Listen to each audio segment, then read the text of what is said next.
আপনার নামটা বলবেন। আমার নাম সাদি ইসলাম তানজিন। কোন জায়গা থেকে এসেছেন? আমি ঢাকা থেকে আসছি। ঢাকা থেকে এসেছেন। হ্যাঁ, আসলে কক্সবাজার ঈদের পরেই কেন এসেছেন? অন্যান্য সময় কেন নয়? কারণ ঈদের পরে একটা বন্ধ পাওয়া যায়, লম্বা ছুটি, তারপর হচ্ছে ঈদটা কাটানোর জন্য। ইচ্ছা কাটানো। হ্যাঁ, এই যে এই কক্সবাজারে এসে আপনার বাজে অভিজ্ঞতা কি হয়েছে? মানে যেটার জন্য মানে সাধারণ মানুষকে সতর্ক করবেন। বাজে অভিজ্ঞতা হচ্ছে পানিতে অনেক ময়লা ফালানো, তারপরে যেগুলো হচ্ছে কাঁচের টুকরা বা এইসব অনেক কিছু যেটা পায়ে ঢুকে যায়। আর হচ্ছে এদিকে অনেক গোবর পাওয়া যায়, যেটার মধ্যে আমি একটু আগেই পাড়া দিয়ে দিছি। আচ্ছা, আচ্ছা।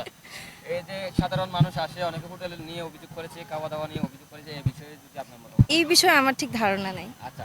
আপু কেমন লাগতেছে আসলে এখানে জি, আরো অনেক অনেকে ভালো লাগছে।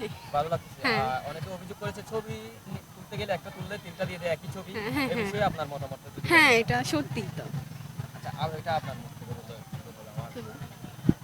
ও আসলে আপনার ছবি তুলে নিয়ে আচ্ছা, খুব আচ্ছা। একটা তোলা হয়নি। আচ্ছা, এই কক্সবাজার কোন দিকটা পরিবর্তন করলে পর্যটক আরো বেশি আসবে বলে মনে করেন? মানে কিরকম পরিবর্তন করলে? এখন তো সবাই তো বারবার। পরিষ্কার পরিচ্ছন্ন দিকটা একটু দেখলে ভালো হতো। আচ্ছা, আচ্ছা। আপু আপনি বলেন কেমন লাগতেছে কক্সবাজারে এসে কোন দিকটা পরিবর্তন করলে কিরকম পরিবর্তন করলে সাধারণ মানুষের উপকার হবে বলে মনে করেন? আমার কাছে মোটামুটি সব ঠিকই আছে, বাট একটু যদি পরিষ্কার পরিচ্ছন্ন থাকে তাহলে একটু বেশি ভালো হয় আসলে। মানে ময়লা টয়লার কারণে একটু বিষয়টা আমরা এনজয় একটু কম করতে পারছি। আপনি আপনি মহিলারা তো কক্সবাজার আসলে একটু হয়রানির শিকার বেশি হয়। এই বিষয়টা যদি আপনি মেয়ে হিসাবে কিভাবে দেখছেন? কি রকম হয়রানির শিকার হন এটা একটু যদি উপস্থাপন আহ, করেন। হয়রানি শিকার বলতে যেটা ফটোগ্রাফির ওই ইয়েতে হই আমরা, যেটা ভাইয়েরা আসলে ছবি তুলতে গেলে আমাদেরকে আসলে একটা স্ক্যামের শিকার হইতে হয়।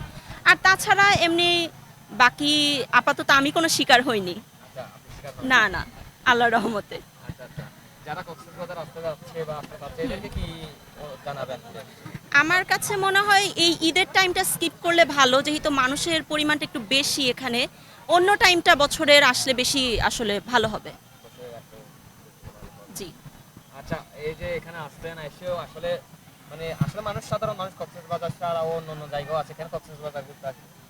এটা আসলে সবাই আসতে পছন্দ করে, যারা সমুদ্র প্রেমী আছে তাদের কাছে মনে হয় এটাতেই আসাটা বেস্ট অপশন।